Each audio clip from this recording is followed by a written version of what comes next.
This Feel Good Friday, we are talking about basking in the sun safely. With temperatures rising, more people will be spending time outdoors doing things like lounging at the pool. But having fun in the sun could be harmful to your health if you aren't careful.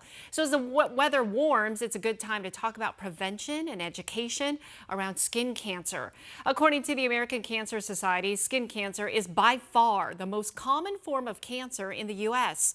Reducing UV exposure is crucial. So stay in the shade when possible. Also, wear clothing that covers arms and legs and wearing a hat that covers your face, head, ears, and neck. And of course, you want to regularly use sunscreen. But what's the best kind to buy?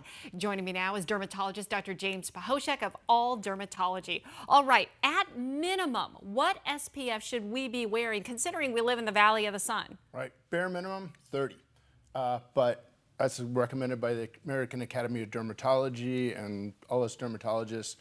30 is the minimum, but going up to a 50 or 70 or even 100 if you can get it, is a good idea for multiple reasons we'll go into later. 50 for me, thank you. Right. You don't want to mess around. Yeah. You brought some products, and for Yes. the record, it's not like you're being sponsored or anything like that, but some of your favorite products here. Well, what I always tell patients when they ask me is my favorite product is the one you're going to use. So if there's one you particularly like because of the way it feels, the way it smells, whatever, that's great. Some of these, like this one, has a little bit more lighter feel to it. It's a liquidy one, great for the face, tends not to run.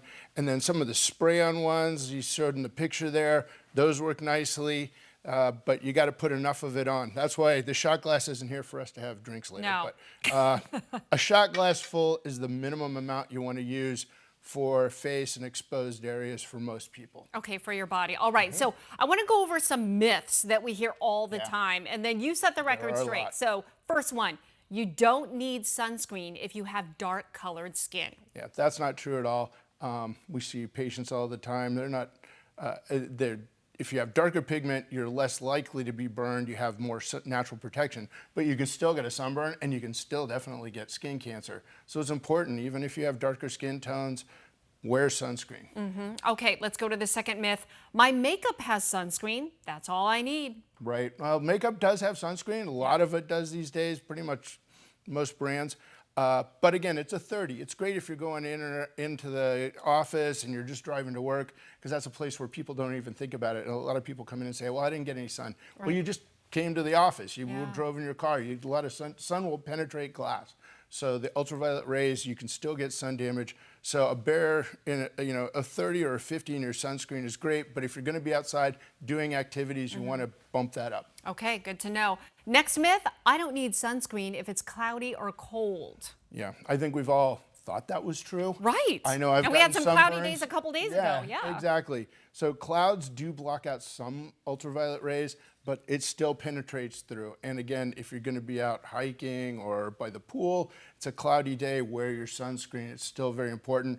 And I think cold, I think anybody who's either been out in cold weather, skiing or whatever, or knows somebody, you can get a terrible sunburn. Yeah. So cold doesn't do anything to ultraviolet radiation. Okay, finally, our last myth, all sunscreens are created equal. Well, that too.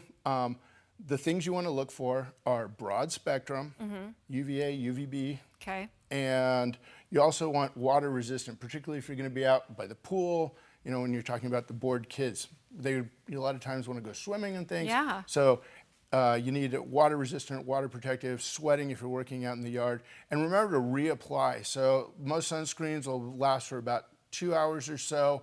And if you're sweating or swimming a lot, you want to get that reapplied so that you'll get protection. And water doesn't protect you from sun either. So that's another thing. You might think, well, I'm in the water.